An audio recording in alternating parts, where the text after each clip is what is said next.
Shalom. Ya, kita bersyukur kepada Tuhan karena saudara, ucapan syukur itu adalah hal yang utama dalam kehidupan kita. Ya, kalau Bolmong Raya sedang bersyukur, nah kita juga ada di dalamnya bersyukur. Ya. Nah, saudara, kami ada di sini karena Tuhan. Ya. Saudara, saya sebagai hamba Tuhan tentunya tiap melangkah selalu merasakan bagaimana penyertaan Tuhan. Meskipun hamba Tuhan sudah menghubungi kami, tapi saya melihat bahwa inilah acara Tuhan. Jadi meskipun jarang itu tidak akan membatasi saya untuk datang kepada Tuhan. Ya. Jangankan Dumoga, Sulsel pun oke, kalau memang Tuhan panggil. Nah, inilah kesukaan kami di dalam Tuhan. Puji Tuhan. Saat ini kita akan dengar firman Tuhan. Firman Tuhan saya akan ambil di dalam suratan Rasul Paulus kepada jemaat yang ada di Rom. Di Rom pasal yang ke-12. Ayat 9 sampai ayat yang ke-21. Namun kita akan baca saja ayat yang ke-12. Mari kita menghormati firman Tuhan. Kita baca firman Tuhan. Rom 12 ayat yang ke-12. Sambil bersukacita di dalam pengharapan, bersabar di dalam sengsara, dan bertekun di dalam doa. Terima kasih, silakan duduk. Biasanya saya kalau khotbah cuma dekat-dekat setengah jam, nah, panjang-panjang. Sebab khotbah pun terlalu panjang, terkadang jemaat sudah mengambang. Meskipun singkat, tetapi kalau menyentuh itu yang paling tepat. Apalagi biasanya kita kalau di jemaat, kalau khotbah itu ditayangkan langsung kemudian direkam. Nah, rekaman ini sebentar ya dipakai untuk masuk YouTube ya. Nah, saudara kasih dalam Tuhan, inilah fungsi teknologi yang Tuhan adakan bagi saya dan saudara. Kita kembali kepada pembacaan firman Tuhan. Rasul Paulus adalah rasul yang dipanggil oleh Tuhan dengan kuasa yang ajaib. Dia dipanggil dengan kuasa Tuhan tatkala dia mau membunuh orang yang percaya di Damsyik. Nah, saudara kasih dalam Tuhan, tatkala Tuhan memanggil dia, maka dia tidak berdaya. Saudara, kita perhatikan baik-baik ya, bahwa suratan ini ya, Rasul Paulus menyuratkan kepada jemaat yang ada di Roma ya. Rom ini adalah saudara sekalian satu jemaat yang spesial. Rasul Paulus memperkenalkan diri bahwa firman Allah itu hidup dan berkuasa, ajaib, dan itulah Tuhan yang sudah menjadi manusia. Sehingga ya, firman Allah itu diajarkan di jemaat Roma. Nah, saudara kasih dalam Tuhan, jemaat Rom diajar sedemikian rupa sehingga mereka bisa mengerti kehendak Tuhan. Ya, mereka diajarkan bagaimana itu mengenal Tuhan, melakukan kehendak Tuhan, bahkan Tuhan memperlengkapi mereka dengan kuasa Roh Kudus, yaitu karunia Roh Kudus, sehingga mereka bisa mengerti segala kehendak Tuhan. Nah, saudara kasih dalam Tuhan, dalam dunia ini apa yang kita mau cari? Ya. Selain saudara sekalian kita mengerti kehendak Tuhan. Ya. Kalau kita tidak mengerti kehendak Tuhan, ya sia-sialah kita hidup dalam dunia ini. Karena saudara, hidup kita ini di dunia hanya sebagai perjalanan musafir. Ya. Tujuan kita yaitu surga yang kekal. Nah, saudara kasih dalam Tuhan, di dalam Roma pasal yang ke-12 ini, ayat yang pertama, Rasul Paulus mengatakan bahwa persembahan yang paling utama adalah kehidupan kita secara pribadi. Persembahkanlah hidupmu. Persembahan yang hidup, dikuduskan, dan yang berkenan kepada Tuhan. Itu adalah ibadah yang sejati. Ya. Jadi persembahan yang terbaik kepada Tuhan adalah kehidupan kita. Kemudian ayat yang kedua dikatakan, jangan kamu menurut teladan orang dunia ini, melainkan ubahkanlah rupamu dengan pembaharuan budimu, supaya kamu dapat mengenal apa kehendak Allah, yaitu yang baik dan yang berkenan dan yang sempurna. Jadi saudara, kita perhatikan bahwa bagaimana Rasul Paulus menjelaskan ya, bahwa saudara sekalian, persembahan yang terbaik kepada Tuhan adalah kehidupan kita. Sebab persembahan ini adalah berbicara tentang kasih ya. Tuhan yang lebih dulu mengasihi kita, dan dengan apa kita mau balas kepada Tuhan. Ada dua hukum yang Tuhan ajarkan bagi kita, yaitu dalam Injil Matius pasal yang ke-22. Kasihilah Tuhan Allahmu dengan segenap hatimu, dengan segala kuatmu, dengan segenap akal budimu. Itulah hukum yang utama. Hukum yang kedua, kasihilah sesama manusia seperti dirimu sendiri. Inilah hukum kasih sebetulnya di dalam Rom 12 ya. Nah saudara kasih dalam Tuhan, lebih detail kita membaca selanjutnya ayat yang ke-9 dikatakan, hendaklah kasih itu dengan tulus ikhlas ya. Artinya saudara dengan segenap hati. Jangan kasih pura-pura ya. Bencilah akan yang jahat dan berpautlah kepada yang baik. Maka di dalam berkasih-kasihan dengan saudara-saudara, hendaklah kamu bersayang-sayang satu dengan yang lain. Hendaklah seorang mendahului seorang di dalam hal memberi hormat. Ayat 11. Maka di dalam usaha janganlah lengah. Hendaklah bersungguh-sungguh di dalam roh beribadah kepada Tuhan.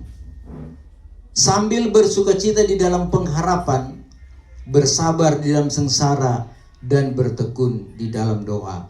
Saudara, ya, kalau ya firman Allah berkata di dalam ayat pokok kita, bersukacita di dalam pengharapan, bersabar di dalam sengsara, tekun di dalam doa. Ini adalah merupakan satu intisari, adalah yang utama dalam kehidupan kita untuk menuju kepada keselamatan. Di dalam kita menuju kepada keselamatan atau menuju kepada kesempurnaan, ya. Tadi sudah diuraikan bagaimana kita harus hidup dalam kasih. Ya. Nah, kita pun melalui proses ini harus kita lewati, ya. Ada 3 hal yang harus kita perhatikan di sana, yaitu bersukacitalah di dalam pengharapan, sabar di dalam kesesakan atau sabar dalam sengsara, dan tekun di dalam doa. Ketiga hal ini menjadi saudara sekalian pokok penentu saya dan saudara akan melihat kerajaan kekal atau kerajaan sorga. Karena 3 hal ini kita diuji dalam dunia ini. Yang pertama saudara sekalian ya, bersukacita dalam pengharapan. Apa yang kita harapkan ya. Kalau ayat yang lain Rasul Paulus katakan, jangan kamu menghilangkan harap percayamu yang mendatangkan keselamatan. Artinya saudara sekalian, keselamatan yang kita harapkan, kita menantikan keselamatan itu, yaitu sorga, kita harus bersukacita senantiasa. Karena saudara dikatakan di dalam 1 Tesalonika 5 juga dikatakan di sana ayat 16, bersukacitalah senantiasa di dalam Tuhan. Coba minta tolong dibaca. 1 Tesalonika 5 ayat 16 sampai 18. Hendaklah kamu bersukacita senantiasa dan berdoa yang tiada berputus, dan ucapkanlah syukur di dalam segala sesuatu, karena inilah kehendak Allah di dalam Kristus Yesus kepada kamu. Iya. Terima kasih. Bersukacitalah senantiasa di dalam Tuhan, karena itu kehendak Tuhan di dalam Yesus Kristus. Senantiasa artinya sepanjang hidup kita. Sebab itu di dalam kitab Filipi juga ya Rasul Paulus mengulangi, hendaklah kamu senantiasa bersukacita di dalam Tuhan. Sebetulnya Rasul Paulus dalam keadaan tertekan. Dia punya masalah dalam kehidupannya dan dia menyuratkan kepada jemaat yang sudah dipilih oleh Tuhan. Ya. Dia mengatakan bersukacitalah senantiasa di dalam Tuhan. Senantiasa. Artinya saudara sekalian, dalam keadaan situasi apapun. Karena manusia itu ya memang hidupnya fluktuasi. Kadangkala senang, kadangkala susah. Kadangkala diberkati, dan kadangkala berkelebihan. Saya tidak mengatakan tidak diberkati, karena tidak ada orang yang tidak diberkati. Cuma dia tidak melihat berkat apa yang ada di dalam dia. Cuma potensi yang Tuhan sudah kasih, kadangkala dia tidak perhatikan. Kita kata Tuhan ada kasih ini, tapi dia tidak tahu, saudara. Nah, berbahagialah kalau kita mengerti kehendak Tuhan. Ya.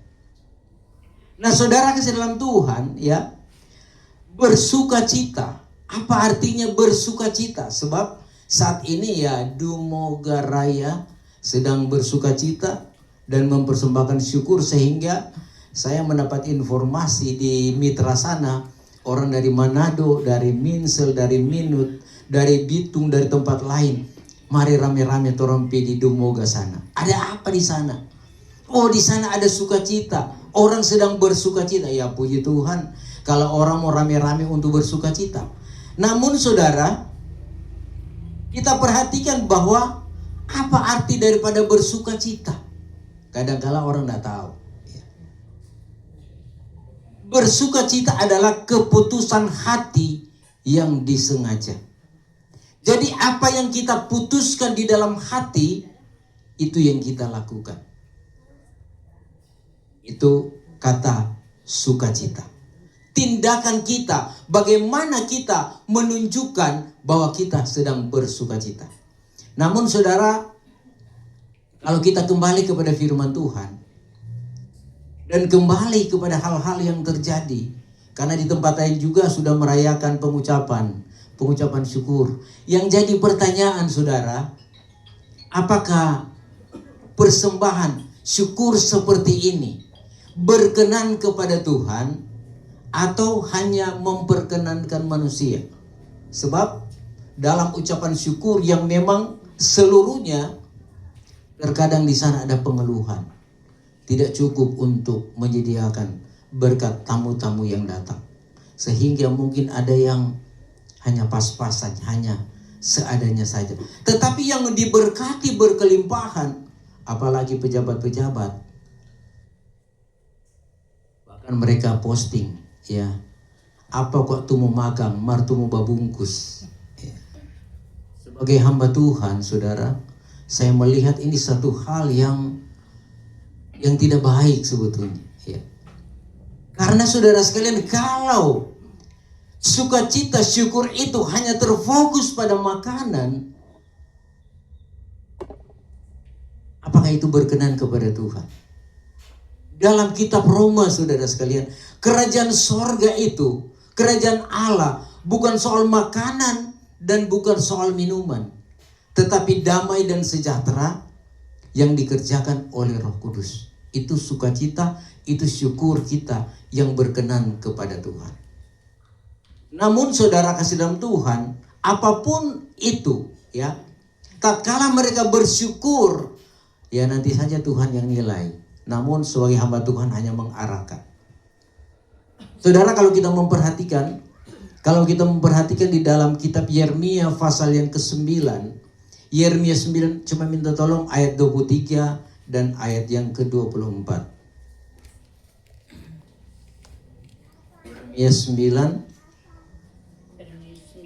ayatnya ke-23 mulai.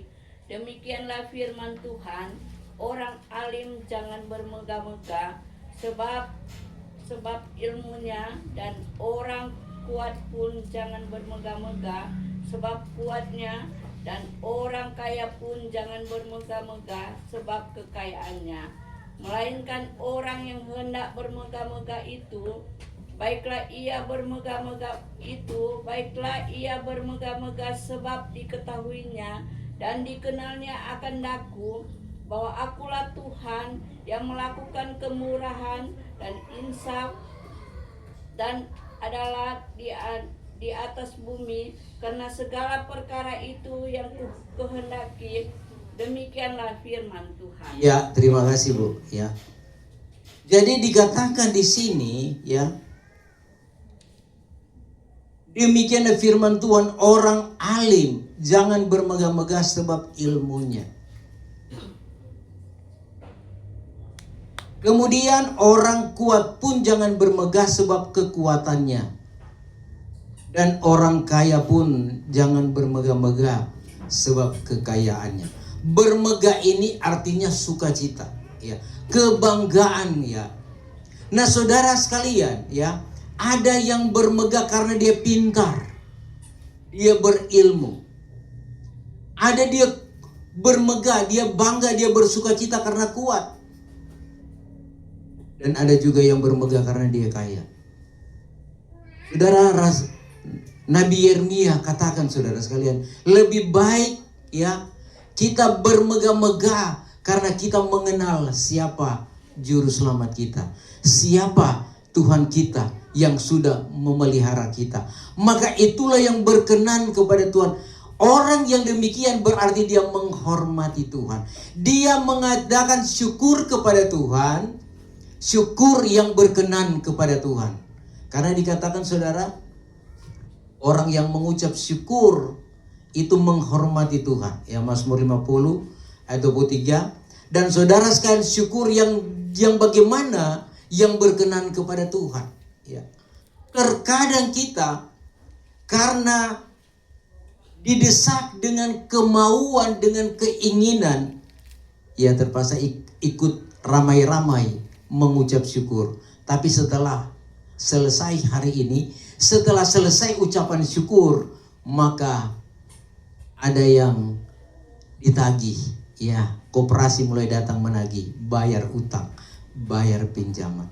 Itu saudara kasih dalam Tuhan tentunya, ya, merasa gelisah kita. Kenapa? Ya, sebetulnya mengucap syukur apa yang ada, ya. Apa yang Tuhan sudah berikan bagi kita itu kita sampaikan kepada Tuhan. Demikian juga ya orang-orang muda pun, ya. Kita mau menunjukkan siapakah kita, ya, berkat kita. Tetapi yang paling utama kalau kita bisa mengenal Tuhan.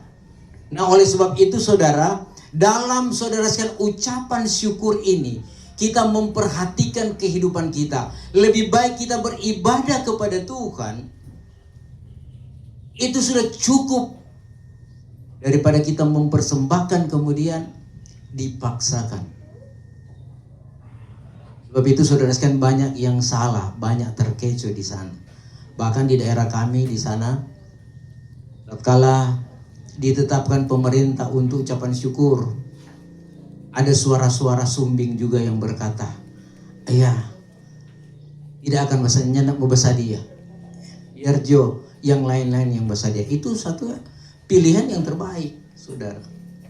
Karena saudara sekalian, ucapan syukur itu sebetulnya bukan diukur dengan besarnya kita bawa, kita persembahkan, kita sedia. Bukan itu, saudara. Tetapi bagaimana hati kita melakukan apa yang Tuhan kehendaki.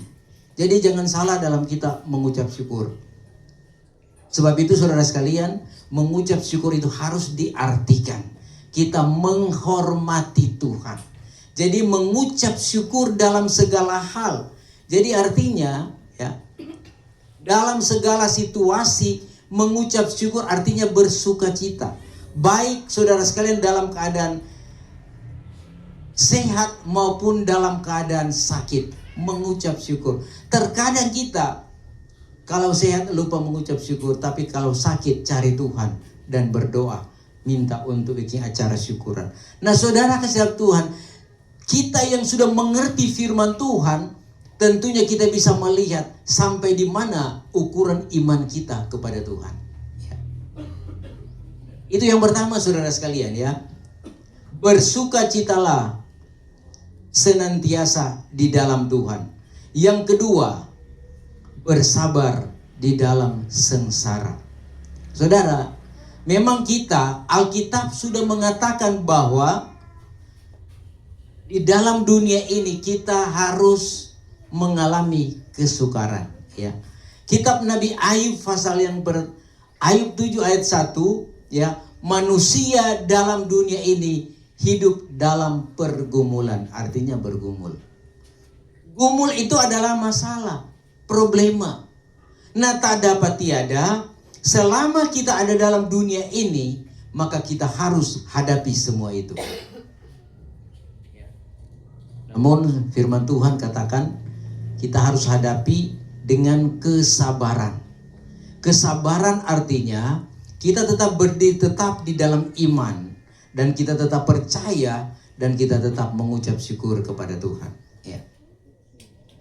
Karena ya, pergumulan-pergumulan yang kita alami memang itu sudah disuratkan. Orang kabar pengantin sudah tahu ya, bahwa ada 4 kekuatan yang menghadang gereja Tuhan, yaitu kuda putih, kuda merah, kuda hitam, dan kuda kelabu. Ini saudara sekalian sedang menghadang gereja Tuhan. Sebab itu Rasul Paulus ingatkan ya, bersabar menghadapi semua itu. Dalam ayat lain dia katakan pegang selengkap senjata Allah, supaya kamu dapat mengalahkan segala tipu daya iblis. Sidang Jumat masih pegang senjata Allah? Masih ada kebenaran? Haleluya. Masih ada firman Tuhan? Nah, ini adalah ujian-ujian kita di dalam Tuhan ya. Jangan sampai kita kekurangan iman, kekurangan senjata Allah ya. Karena saudara hidup dalam dunia, sedangkan orang kaya pun saudara tanya, dia katakan, aduh kita banyak masalah. Orang kaya, orang senang pun kalau saudara tanya, apa kabar? Duh, banyak masalah. Apalagi orang miskin. Ya. Jadi semua kita ada dalam dunia. Rasul Paulus katakan, ya. 1 Korintus 15 ayat 30 dan 31. Apakah sebabnya kita setiap saat masuk dalam bahaya? Terjemahan baru dikatakan, setiap hari aku menahan mati. Coba minta tolong dibaca. 1 Korintus 15 ayat 30 dan 31. 1 Korintus 15 ayat 30 mulai. Apakah sebabnya kita ini setiap waktu masuk ke dalam bahaya? Tiap hari aku menahan mati. Hai saudara-saudaraku, demi kemegahanku dari hal kamu yang ada padaku di dalam Kristus Yesus Tuhan kita. Iya, terima kasih. Apakah sebabnya kita ini setiap saat dalam bahaya, atau setiap saat orang menahan mati? Ya. Jemaat mengalami hal yang demikian, banyak masalah.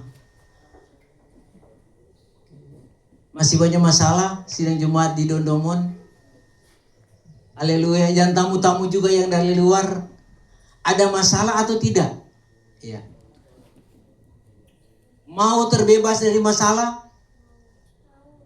Haleluya.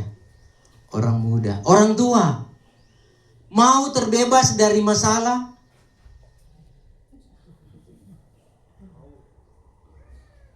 Saudara, manusia siapa saja dia tidak suka ada masalah. Itu logikanya. Tetapi saudara sekalian, Rasul Paulus katakan, ya, kita ini memang sudah ditetapkan untuk masalah, menghadapi masalah. Sepanjang umur kita di dalam Tuhan, kita diperhadapkan dengan masalah demi masalah. Dan Rasul Paulus pernah berkata, saudara sekalian, bahwa pencobaan-pencobaan yang kamu alami tidak melampaui kekuatanmu. Amin. Bagaimana ibu-ibu, bapak-bapak? Betul begitu? Itu dia katakan kepada jemaat di Korintus, ya. Kekuatan atau masalah-masalah yang kamu hadapi tidak melebihi kekuatanmu. Penghiburan daripada Rasul Paulus supaya jemaat kuat. Tetapi dalam ayat lain, ya, Rasul Paulus menyuratkan bahwa masalah atau pencobaan yang dia alami melebihi kekuatannya. Mana yang saudara mau pilih? Ya, memang kadangkala ayat ini kalau kita mau baca tidak punya hikmat itu bertentangan. Ya. Tetapi kalau kita pakai iman, bahwa inilah perjalanan iman kita. Jadi kalau masih kanak-kanak kita akan dihibur. Nggak apa-apa, maju saja. Kamu akan mampu dan pasti mampu. Rasul Paulus, saudara sekalian, ya. Mari kita baca dalam 2 Korintus pasal 1. Coba baca ayat 8 dan ayat 9. 2 Korintus 1 ayat 8 mulai. Karena tiada kami kehendaki, hai saudara-saudaraku, bahwa kamu tiada mengetahui hal kesukaran yang sudah menimpa kami di tanah Asia, bahwa sudah ditanggungkan atas kami teramat sangat berat, jauh lebih daripada kekuatan kami, sehingga syarat putus harap kami akan hidup lagi. Ayat 9, bahkan kami sendiri menetapkan di dalam diri kami, itulah hukum mati, supaya jangan kami harap akan diri kami sendiri, melainkan akan Allah yang membangkitkan orang mati. Iya, saudara, kita perhatikan ini suratan Rasul Paulus, ya. Kedua kalinya dia pergi ke jemaat Korintus, ya. Hai saudara-saudaraku, bahwa kamu tiada mengetahui hal kesukaran yang sudah menimpa kami di tanah Asia, bahwa sudah ditanggungkannya atas kami teramat sangat berat, jauh lebih daripada kekuatan kami, sehingga nyaris putus harap kami akan hidup lagi. Jadi ini masalah ini memang terlalu berat. Kalau jemaat ya di sini belum sampai begitu. Siapapun orang akhir zaman ini belum sama seperti masalah yang dialami oleh Rasul Paulus. Dalam ayat yang lain dia katakan dia pernah hanyut di laut, karam kapal, menghadapi sidang pengadilan, menghadapi banyak bahaya, saudara. Bahkan masuk penjara sekalipun. Sebab itu dia katakan itu nyaris membunuh kehidupannya. Sehingga dia katakan bahwa kami sendiri menetapkan di dalam diri kami itulah hukum mati, supaya jangan kami harap akan diri kami sendiri, melainkan akan Allah yang membangkitkan orang mati. Ya saudara, dia sudah pasrah kepada Tuhan, berserah kepada Tuhan. Ya kalau mau hidup syukur, tetapi dia sudah taruh dalam hatinya pasti akan mati. Pasti akan mati. Saudara, kita belum sampai pada momen seperti itu. Tetapi dengan berjalannya waktu, kita akan sampai pada titik itu. Sebab dikatakan oleh Tuhan Yesus Kristus, ya, dalam Matius pasal yang ke-24, kamu akan dibenci oleh segala bangsa oleh sebab namaku. Segala bangsa, banyak orang akan membenci kita.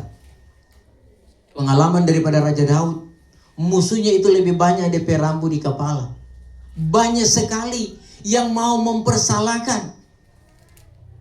Tetapi dia tetap berharap, percaya akan pertolongan Tuhan.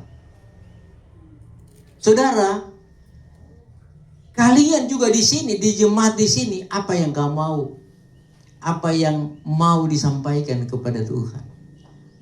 Karena masalah-masalah di sana, masalah-masalah di sini, itu tidak beda-beda jauh. Apa yang kita mau backing? Ya. Selain mengkuatkan, firman Allah yang mengkuatkan, bahwa karena kalau kita masih hidup itu cuma karena Tuhan. Tapi akan tiba saatnya Tuhan akan memanggil kita dan mempertanggungjawabkan apa yang kita sudah berbuat kepada Tuhan. Saudara, berbicara tentang masalah, ya saya sudah sentil tadi. Jangankan orang kaya, ya orang-orang yang berada tetap mengalami masalah, problema. Bahkan kita melihat pejabat-pejabat negara pun ada masalah. Orang sok kaya akhirnya masih KPK masih dapat angka, masih masuk penjara. Ya. Ini masalah-masalah yang terjadi dalam dunia.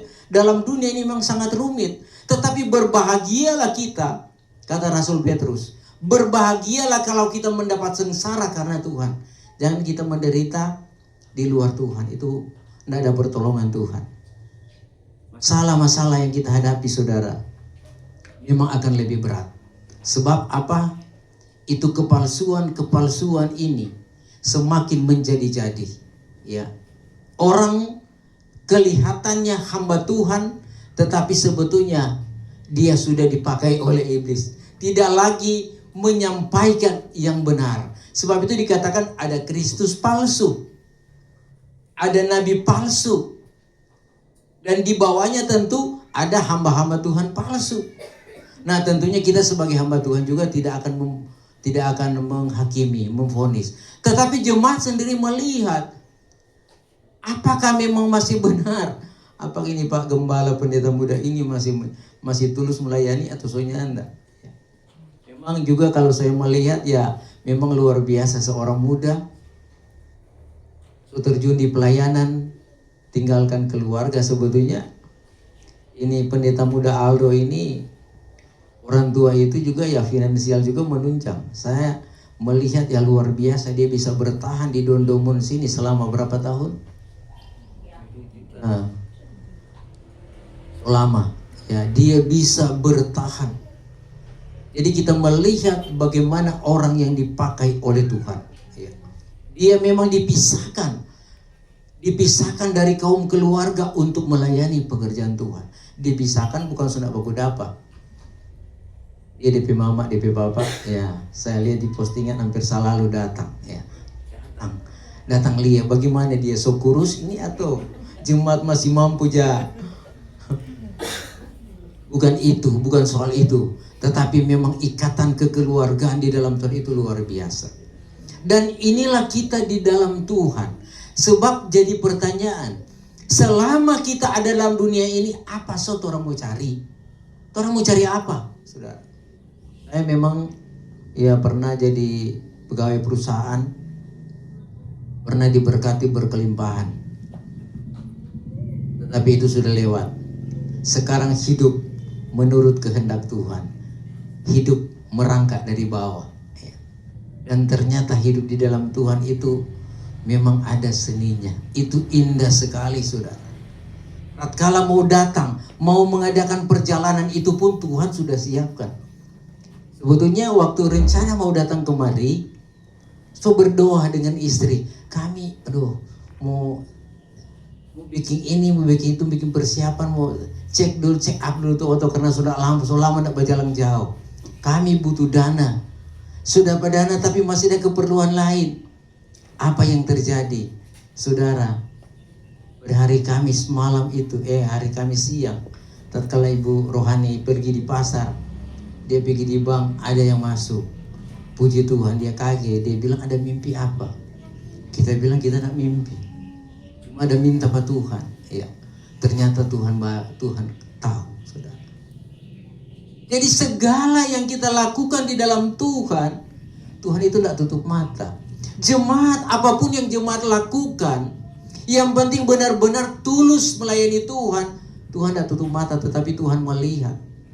Tuhan melihat apa yang dilakukan oleh sidang jemaat. Sebab itu apa yang kita mau khawatirkan di dalam Tuhan. Ini pengalaman saya di dalam Tuhan. Waktu ada tim Victory mau mengadakan perjalanan di Sulawesi Selatan, ya saya masuk di dalamnya. Dan saudara, saat itu memang saya dalam keadaan sakit, ya. masih dalam keadaan sakit yang memang secara medis tidak bisa berjalan jauh.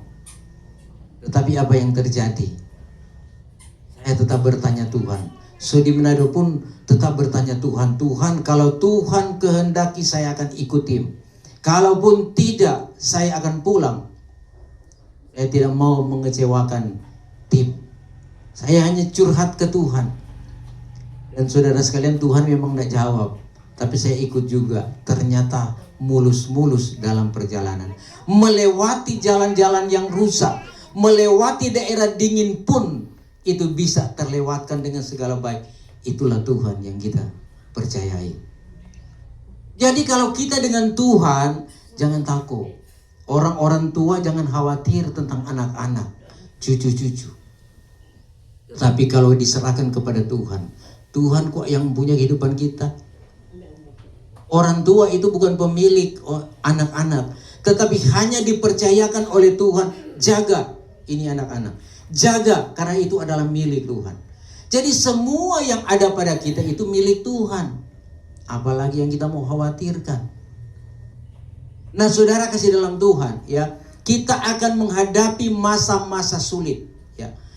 Kalau jemaat Efesus menghadapi masa sulit, mereka kekurangan iman, ya. Mereka kehilangan cinta mula-mula, ya. Tidak lagi setia mengiring Tuhan, mempersembahkan yang terbaik lagi, dan mereka dipengaruhi oleh karena tantangan-tantangan di akhir zaman.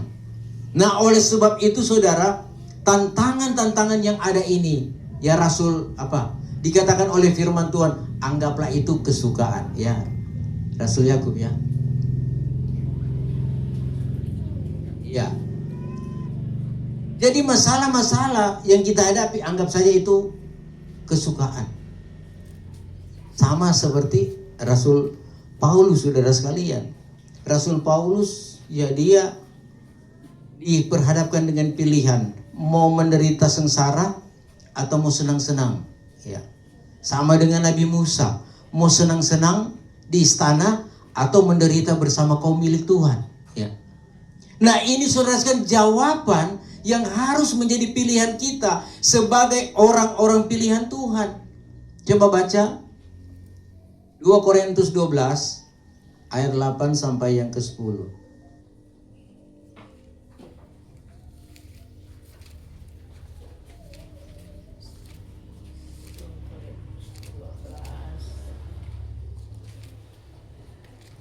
Dua Korintus 12 ayat 8 mulai sampai 10. 12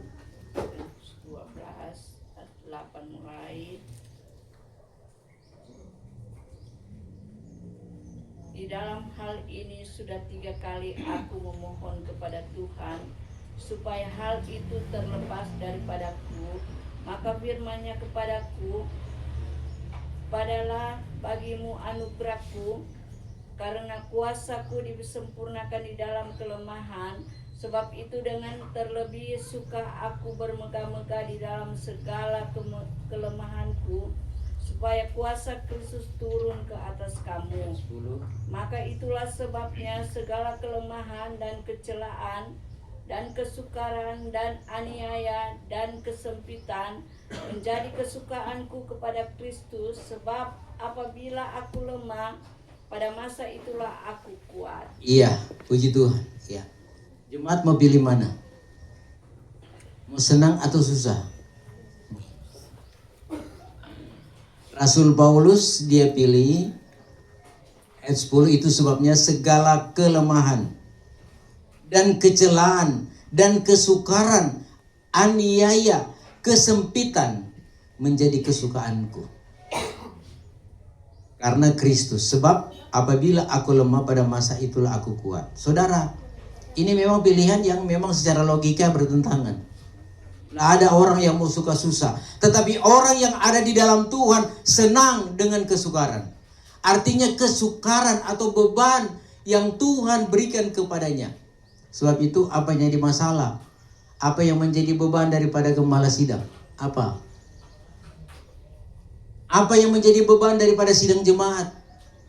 Sedang membangun gereja? Sudah kintal kan? Modal so ada. Tinggal membangun gereja. Ya. Saudara, kalau membangun senang atau susah? Bagaimana sidang Jumat? Kalau gembala bilang memang kalau membangun susah. Jumat bagaimana? Mau pilih senang atau susah? Kalau saudara sekalian mau senang, jangan membangun, itu senang. Tetapi belum tentu dalam Tuhan senang. Saudara. Karena memang jalan orang salib. Orang ini melangkah demi melangkah untuk menjadi sempurna. Jadi kehidupan kita diproses oleh Tuhan. Membangun saudara. Sampai kapanpun membangun. Namun saudara sekalian ingat baik-baik bahwa yang paling utama adalah pembangunan rohani. Kalau gereja itu pun tidak selesai Tuhan datang, tidak apa-apa. Karena Tuhan datang saudara sekalian, dia bukan melihat, oh ini gereja so sementara, so setengah, so 50%. Bahkan mungkin Tuhan lihat belum ada fondasi. Bukan itu yang Tuhan lihat. Tetapi tatkala Tuhan datang, Tuhan akan melihat adakah iman di antara sidang jemaat. Masih percaya atau sudah tidak? Ya. Ini yang menjadi keinginan Tuhan. Sebab itu saudara kasih dalam Tuhan, seperti Rasul Paulus, dia lebih suka mengalami apa itu pergumulan dan permasalahannya. Yang ketiga, tekun di dalam doa. Saudara, ya tentunya kalau berbicara doa, itu akan tentu menjadi keharusan kita. Gembala masih jauh berdoa. Haleluya. Saya melihat di postingan sebelum acara ini ada doa semalaman di Teling. Ya. Kalau jemaat masih jauh berdoa,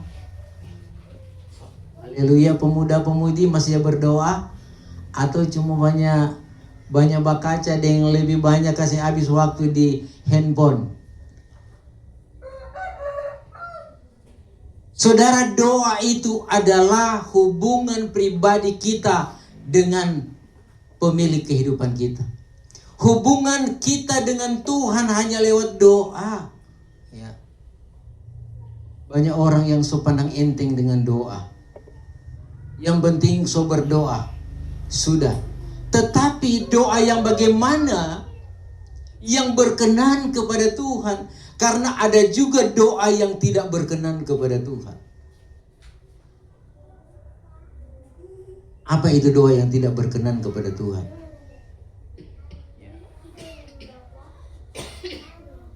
Mari kita membaca firman Tuhan dalam Yakub pasal yang keempat, Yakobus. Isu jam berapa ini? Kaki so ada tamu di rumah.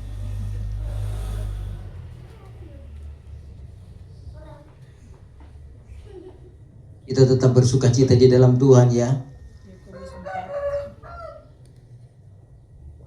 Kita sudah apa?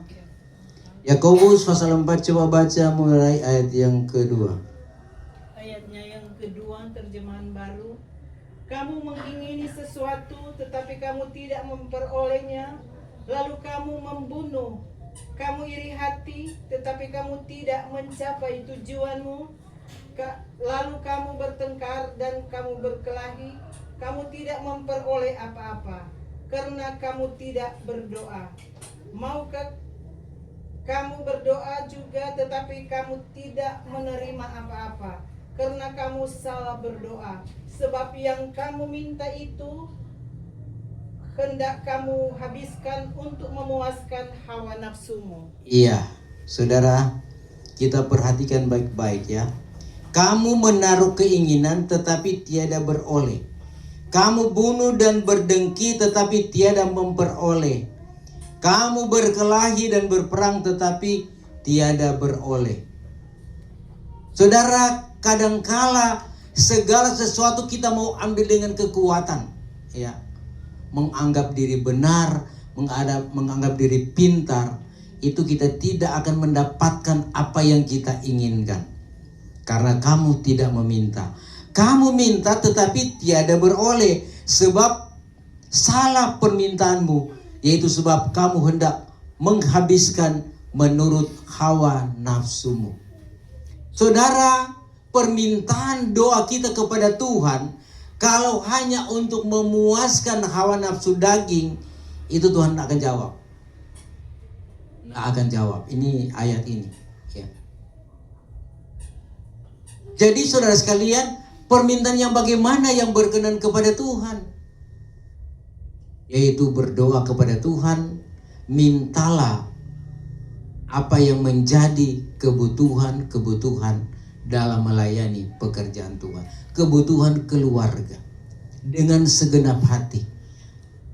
Karena kadangkala kita ya sudah dikasih tapi masih suka leba minta, ya. Oh, tuh anak satu sudah HP, yang satu pada minta mar belum dapat, ya. Sehingga semua diusahakan, anak-anak kalau ada 5 semua mesti dapat HP, sedangkan anak baru balita saja so pegang HP zaman sekarang.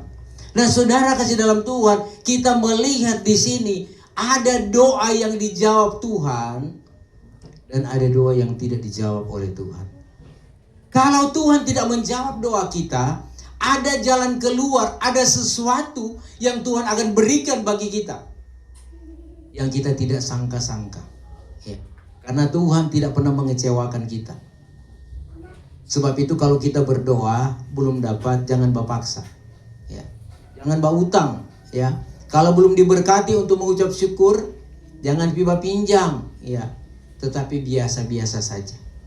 Tetapi kalau Tuhan izinkan, ya pasti jemaat diberkati. Dan saya percaya bahwa jemaat di Dondomon sini ini berkat Tuhan berkelimpahan. Ya. Saya berapa kali datang di sini, ya kalau cuma soal makan minum itu berkelimpahan, malah babungkus lei. Ya. Itu berkat dari dulu sampai sekarang tetap berkelimpahan. Dari siapa itu? Dari Tuhan, saudara. Nah, saudara kasih dalam Tuhan, ya. Kita lihat di sini bahwa doa itu harus menjadi kesukaan kita. Sebab lewat doa pun segala sesuatu diselesaikan. Nabi-nabi berdoa. Nabi Abraham, Yakub berdoa. Apalagi Nehemia berdoa. Semua berdoa. Untuk apa? Karena mengalami kesukaran. Tuhan Yesus sendiri pun berdoa kepada Bapa di sorga. Jadi Tuhan meskipun dia melayani, memberitakan Injil, dia pun berdoa kepada Bapa di sorga. Ya. Coba baca ayat Matius 14 ayat 23. Nggak lama, ya tinggal 5 menit. Matius 14 ayat 23. Ayatnya yang ke-23. Dan setelah orang banyak itu disuruhnya pulang, Yesus naik ke atas bukit untuk berdoa seorang diri. Ketika hari sudah malam, ia sendirian di situ. Iya, setelah dia sudah menyuruh orang-orang banyak, maka dia mengasingkan diri naik di atas gunung dan berdoa. Dia sendiri. Dia berdoa, saudara. Untuk apa doa itu? Adalah ucapan syukur kepada Bapa di sorga. Sedangkan Tuhan Yesus berdoa, apalagi kita. Kita yang perlu berdoa karena kita dalam kelemahan, dalam bahaya, dalam kesulitan. Perlu kita cari penolong lewat doa. Nah, saudara kasih dalam Tuhan, ya. Di dalam Lukas pasal 18 itu ada cerita di sana. Hakim yang lalim dan janda yang selalu mengetuk pintu hatinya, pintu rupanya supaya dibenarkan. Hakim ini, saudara, lalim dan tidak takut akan Tuhan, ya. Dan tidak mendengarkan orang. Tetapi janda ini dia selalu datang meminta supaya benarkan masalahnya, perkaranya. Apa yang terjadi, saudara? Hakim itu berkata, meskipun aku tidak takut Tuhan, tetapi karena ini janda selalu datang mengganggu, aku akan menolong dia. Dia menolong, saudara. Tuhan katakan, perhatikan apa yang dikatakan oleh hakim itu. Tiadakah Allah kelak membenarkan orang-orang pilihannya yang berseru kepadanya siang dan malam. Jadi siapa yang berseru kepadanya siang dan malam pasti diperhatikan oleh Tuhan. Coba baca saja di dalam Lukas 18 ayat yang ke-8. Ayatnya yang ke-8. Aku berkata kepadamu, ia akan segera membenarkan mereka. Akan tetapi jika anak manusia itu datang, adakah ia mendapati iman di bumi? Iya, saudara kasih dalam Tuhan. Iya. Kita yang selalu berseru, berdoa kepada Tuhan, Tuhan pasti akan menolong kita, akan menjawab doa kita. Tetapi yang menjadi pertanyaan, Tuhan bilang, kalau anak manusia datang, kalau Tuhan datang, kalau masa kita sudah selesai, apakah kita masih punya iman atau sudah tidak? Ya. Ini yang jadi pertanyaan. Ini yang jadi masalah gereja Tuhan, orang percaya di akhir zaman ini. Jangan sampai kita harap-harap mau masuk sorga, ya ternyata masuk neraka. Itu menyesal tidak ada gunanya. Sebab itu selagi masih ada kesempatan, selagi masih ada waktu, ya, mari kita memperbaiki diri. Belajar pengalaman daripada Raja Daud. Raja Daud meskipun belum mati, dia selalu katakan kepada Tuhan, selidiki aku Tuhan, periksa hatiku, ya. Lihatlah kalau ada padaku jalan yang salah, tuntun aku pada jalan yang benar. Di sini saudara sekalian, Raja Daud, dia selalu kontrol Tuhan, agar supaya tatkala dia mati, DP tanpa sudah tahu sorga. Dia selalu berharap bersandar kepada Tuhan. Bahkan dia berkata, lebih baik 1 hari dalam rumah Tuhan daripada 1000 tahun di tempat lain. Pengalaman daripada Raja Daud harus menjadi pengalaman kita di tengah-tengah kita menghadapi masalah. Sebab Daud ini tatkala ada masalah, Tuhan menolong dia. Tuhan taruh di atas pondoknya sehingga dia aman dan nyaman. Mazmur 27 ayat yang ke-5. Ayat-ayat yang terakhir.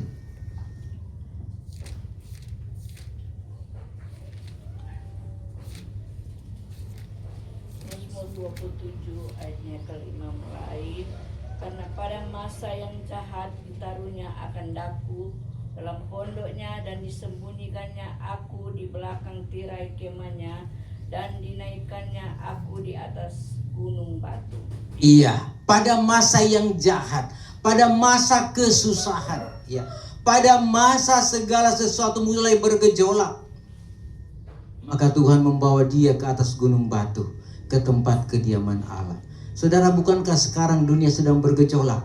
Kita melihat di sana gempa bumi, banjir, bahkan kita melihat peperangan di mana-mana. Kemana kita mau pergi? Hanya datang kepada Tuhan kita mengalami ketenangan. Bagaimana sidang jemaat? Mau jauh-jauh dari Tuhan, cuma dekat dengan Tuhan kita bisa melakukan kehendak Tuhan.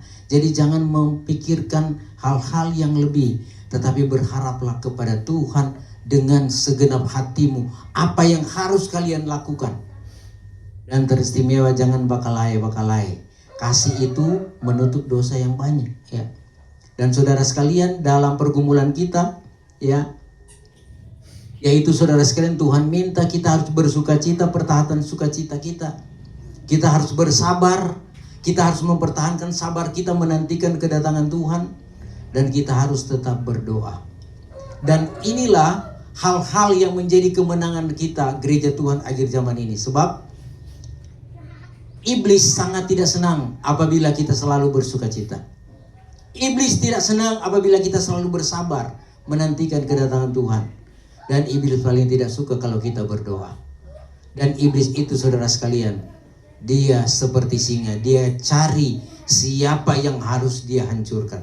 Siapa yang lengah, siapa yang sudah tidak setia lagi, itu yang akan dia terkam.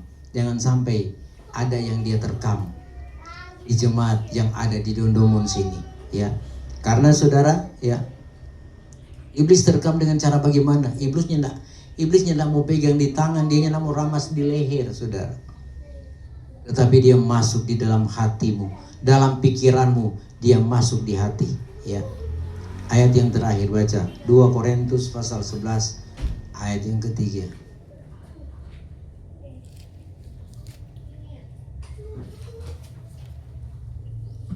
2 Korintus 11 ayat 3.